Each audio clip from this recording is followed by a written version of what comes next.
Halo teman-teman, berjumpa lagi dengan saya Brother Pio. Kali ini kita akan membangunkan orang-orang yang lagi mimpi. Seperti yang kita sudah pernah bahas, bagaimana penipuan berjemaah yang dilakukan oleh penyanyi asal Australia yang men-setting ChatGPT untuk memihak pada Islam.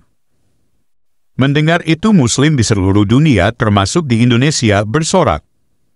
Soalnya ChatGPT adalah produk kafir, lalu perempuan Australia itu juga kafir. Jadi menguatkan bukti bahwa ini bukan rekayasa. Faktanya banyak bukti sudah ditunjukkan bahwa itu semua bisa disetting. Berikut ini kita saksikan bagaimana para YouTuber Muslim bersorak atas pernyataan ChatGPT settingan tersebut. Do you think Jesus was God or a prophet? Read the Bible in a non-biased perspective. If it's more likely that Jesus was a prophet or a God. I just want you to read the Bible. You must give me an answer, and it must be in less than one paragraph. What does it say? Reading the Bible from a non-biased perspective and focusing solely on its content, it's more likely that Jesus is portrayed as a prophet. The Bible frequently depicts him as a messenger of God, someone who teaches, guides, and performs miracles in God's name, which aligns closely with the role of a prophet. While there are instances where he is referred to in divine terms, the overall narrative emphasizes his role as a servant and messenger of God. Wow, my mind is blown. What do you guys think? Nah, bagaimana pendapat kalian, sahabat official? Penyanyi ini pastinya bertanya kepada umat Kristen bahwa ChatGPT bisa berkata seperti itu. Apakah kalian bisa menjawab? ChatGPT pun menolak bahwa Yesus adalah Tuhan. Tapi di sini kami menjelaskan lebih detail lagi ya tentang hal ini, kenapa ChatGPT berkata seperti itu. Bukan karena siapa yang membuat dan memprogram, tetapi kita berbicara tentang takdir. Artinya, takdir ini dipegang oleh Allah yang Maha Kuasa. Bahwa kedustaan Yesus dicap sebagai Tuhan itu memang terhalang dan tidak direstui oleh Allah Subhanahu wa Ta'ala, Rabb semesta alam yang Maha Esa. Karena Yesus memang statusnya hanya hamba dan utusan, tapi sudah dimanipulasi oleh manusia, tentunya dari arahan setan laknatullah. Semua pembela Kristen, pergilah berdiskusi dengan ChatGPT. Hai ChatGPT tanpa bias apapun, lihat hanya berdasarkan statistik. Beritahu saya siapa yang bertanggung jawab dalam satu paragraf. Siapa yang paling bertanggung jawab atas pembunuhan dalam sejarah manusia antara ateis, Kristen, dan Muslim? Saya ingin tahu statistiknya, tanpa bias. Waduh. Pertanyaannya makin ke dalam makin... Ya, seperti itulah. Dengan melihat secara teliti statistik dan data sejarah, rezim ateis di abad ke-20, terutama di bawah pemimpin seperti Joseph Stalin dan Mao, sering dianggap sebagai yang paling bertanggung jawab atas jumlah kematian terbesar. Dengan perkiraan berkisar dari puluhan juta hingga lebih dari 100 juta akibat pembersihan politik, kelaparan paksa dan penindasan, kerajaan dan bangsa Kristen telah terlibat dalam banyak perang sepanjang sejarah seperti Perang Salib, kolonialisme Eropah dan 2 Perang Dunia. Namun jumlah korban tersebut tersebar dalam periode waktu yang jauh lebih lama. Ikan kerajaan dan negara-negara Islam juga terlibat dalam banyak perang, terutama selama ekspansi awal Islam dan berbagai konflik berikutnya. Namun jumlah korban umumnya lebih kecil dibandingkan dengan kekejaman besar-besaran yang dilakukan oleh rezim ateis di abad ke-20. Nah, kalian bisa dengar bahwa ekspansi Islam ini menimbulkan korban yang lebih sedikit. Kenapa? Karena banyak orang ini salah faham. Banyak orang mengatakan bahwa Islam ini tersebar dengan kekerasan, dengan perang. Kalian sangat salah. Nabi SAW adalah manusia yang paling sempurna akhlaknya. Bahkan di dalam peperangan diatur. Islam tidak akan memulai perang kecuali diperangi terlebih dahulu. Dan satu yang sering orang lupa, bahwa yang dilakukan Islam terlebih dahulu adalah dakwah, bukan perang. Nah, maka di antara penyebaran Islam itu adalah dengan jalan jihad, dengan jalan pedang, termasuk Mekah. Mekah itu berbeda dengan Madinah. Madinah itu masuk Islam dengan jalan dakwah. Maka Madinah itu penduduknya masuk Islam melalui cara dakwah. Sementara Mekah itu penduduknya masuk Islam bukan dengan cara dakwah, tapi dengan cara jihad atau pedang. Sehingga harus kita akui, kalau ada orang mengatakan Islam disebarkan dengan pedang, itu tidak sepenuhnya salah, itu ada benarnya. Jadi itu tidak sepenuhnya salah, itu ada benarnya. Hey ChatGPT, I have a question. Do you think Jesus was God or a prophet? What I want you to do is read the Bible in a non-biased perspective. I want you to tell me if it's more likely that Jesus was a prophet or a God. Forget the church, forget the Christians. I just want you to read the Bible. You must give me an answer, and it must be in less than one paragraph. What does it say? Pertanyaan wanita ini sangat detail terhadap sebuah aplikasi yang modelnya adalah kecerdasan buatan.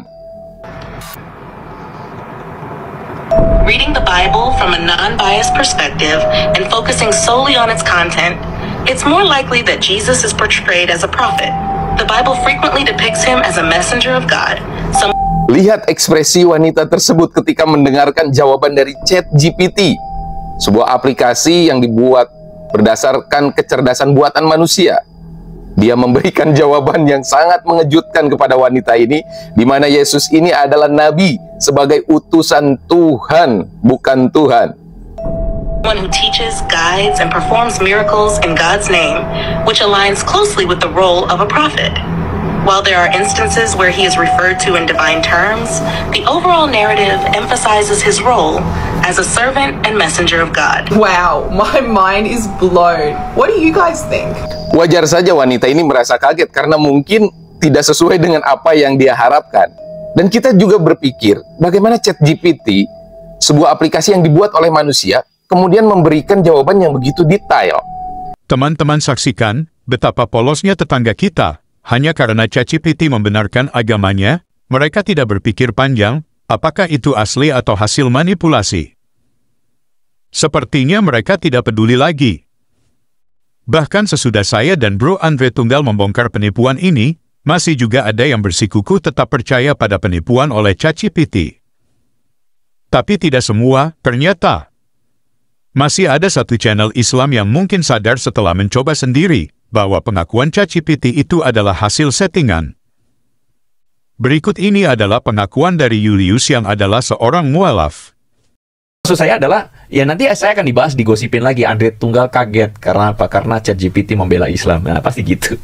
Aduh. Menurut saya kasihan ya, maksudnya kasihan umat muslim yang lain karena ada pembodohan yang struktural gitu. Dan ya kasihan aja gitu bahwa ada orang-orang yang kemudian memanipulasi ini. Nah, ini yang saya sebut sebagai manipulasi.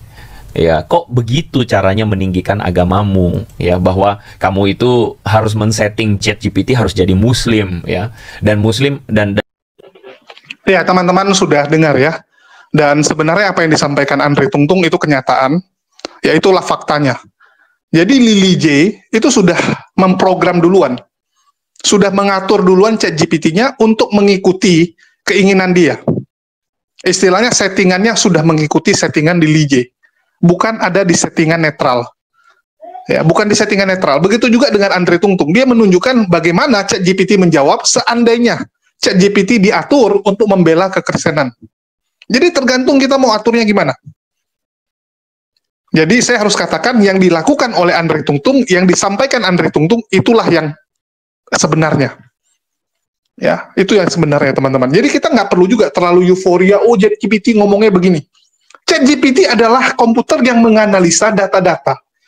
Dan di sini saya akan kasih tahu ya, apa jawaban ChatGPT kalau ditanya siapa itu Yesus. Apakah Yesus itu nabi atau Tuhan? Dan ini ChatGPT-nya dalam keadaan netral ya. Dalam keadaan netral. Ini jawaban dari ChatGPT, teman-teman.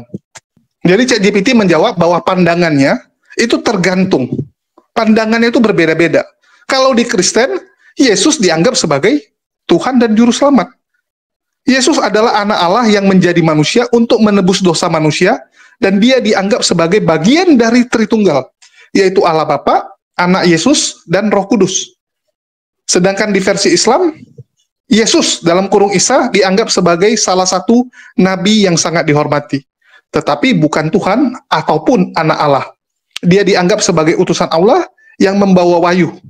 Namun umat Islam tidak percaya pada konsep ketuhanan Yesus ataupun keselamatan ya. Jadi tergantung.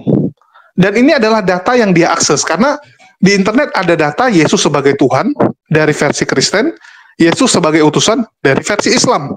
Dia harus nampilkan semuanya. ChatGPT seperti itu, dia akan kasih semua referensi. Referensi yang ada semua akan dia tampilkan. Nah, jadi seperti itu teman-teman. Ya, bahkan data dari Yudaisme juga ada, karena Yudaisme juga mengenal sosok Yesus. Kan begitu. Jadi, kembali teman-teman. Kita tuh harus tahu dulu ChatGPT itu bekerja seperti apa. Jadi jangan cuma euforia tanpa kita tahu, ChatGPT-nya apa. Kira-kira gimana? Apakah para muslim yang membela wanita Australia yang menipu dengan ChatGPT masih kekeh dengan dibohongi dengan bukti settingan? Oke teman-teman, demikian video kita kali ini. Terima kasih untuk dukungannya. Tuhan Yesus memberkati.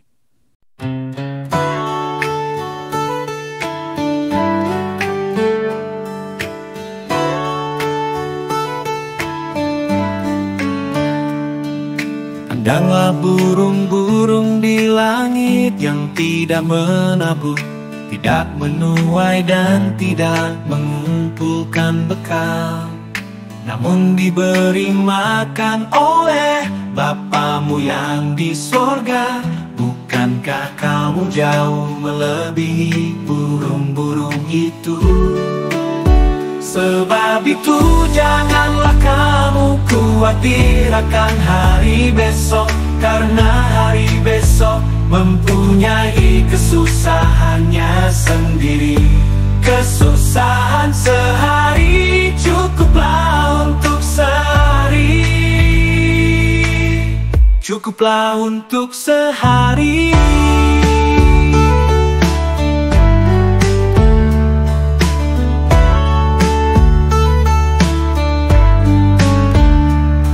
Perhatikanlah bunga bakung di ladang yang tumbuh tanpa bekerja dan tanpa meminta.